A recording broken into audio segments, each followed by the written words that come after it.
2019 che è partito in salita perché partivamo da un deficit di circa 3 milioni di euro sul bilancio.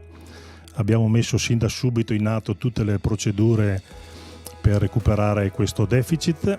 Abbiamo fatto dei tagli importanti, abbiamo cercato di analizzare anche il conferimento di rifiuti dove si poteva risparmiare.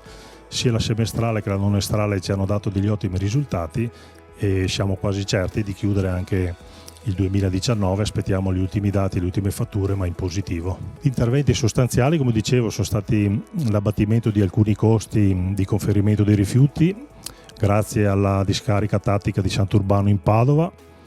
Altri interventi li abbiamo fatti sulla struttura organizzativa dirigenziale della società.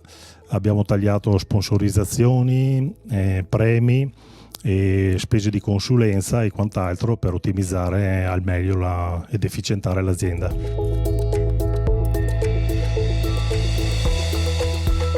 Nel 2020 abbiamo parecchi progetti, stiamo stilando il budget, ci sono ancora tante variabili molto incerto, ma noi abbiamo già cominciato a destinare degli investimenti a partire dai cassonetti ad accesso controllato.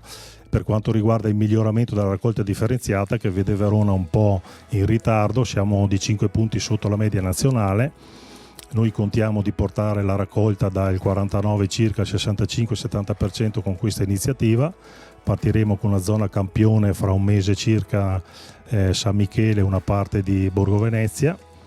Carta e plastica raccolta porta a porta, secco e umido invece con la tessera o scaricando l'applicazione sul telefonino. Oltre a questo, oltre alla questione dell'esperimento della raccolta di pannolini, abbiamo anche altri interventi nelle scuole per sensibilizzare e migliorare sia lo scarto dei rifiuti dalla spesa intelligente, come anche le buone pratiche per il conferimento dei rifiuti fin dalle scuole primarie.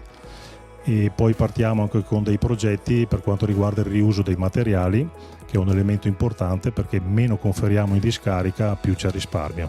Altra iniziativa è fra poche settimane l'inaugurazione dell'isola ecologica di fronte all'ingresso di Amia, una struttura moderna che sarà a disposizione dei cittadini per conferire in particolare rifiuti ingombranti anziché lasciarli abbandonati fuori dai cassonetti in giro per la città.